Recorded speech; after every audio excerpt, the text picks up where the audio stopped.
Hi, I'm Carrie Blazer, the Divine Feminine, reincarnation of Mary Magdalene.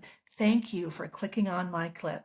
But I want to let you know that I have a free ebook linked below, my 6 Divine Feminine Self-Love Strategies. They will help you transform your emotional wounds into personal wisdom. And I take a multidisciplinary approach. I include the laws of physics, psychology, neuroscience, shamanism, mysticism. I went wild, okay? So men can understand and women can understand. There's something there for everyone because what I learned is when something's true, it's true in multiple places. All right, please like and subscribe and help me distribute my ebook to everyone for free by exploding my channel. Take care. Enjoy the clip. Bye. The man with the red shirt is making all his decisions based on what he thinks how other people should or deserve to be treated. That's a mental game. Our heart is a vortex. We project who we are out through our hearts, out through the vortex onto the rim so that we can see ourselves.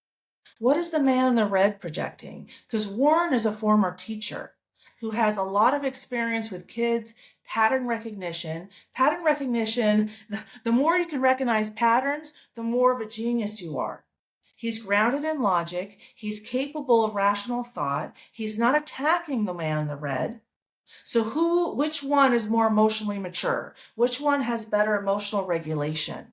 And which society would you rather be in? Society full of with the man in the red shirt, or a society full of Warren?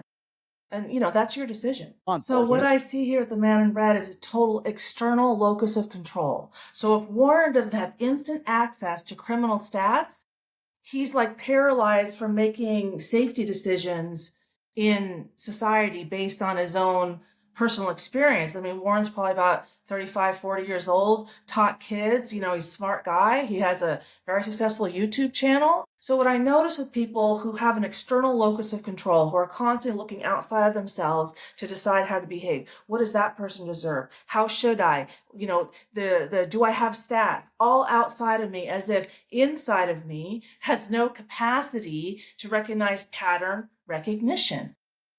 If I'm in a city and I see a bunch of guys who are, low cut, who look like gang members, then I'm probably going to walk someplace else. And it doesn't make me wrong. And whether that offends them or not, I'm not responsible for their emotions. When I make myself responsible for other people's emotions, that's where the mental illness comes in. That's where the codependence comes in.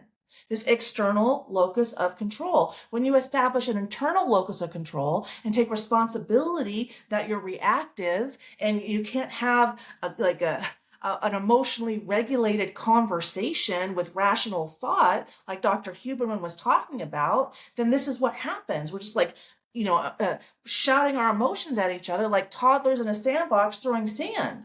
And this is, what we've devolved into. So I'm a Warren. Based on my past experience. See, the man in the red is using bully triangulation. He can't win the argument, so that, but you don't have stats, but you don't have this, and you don't have this, and you don't have this.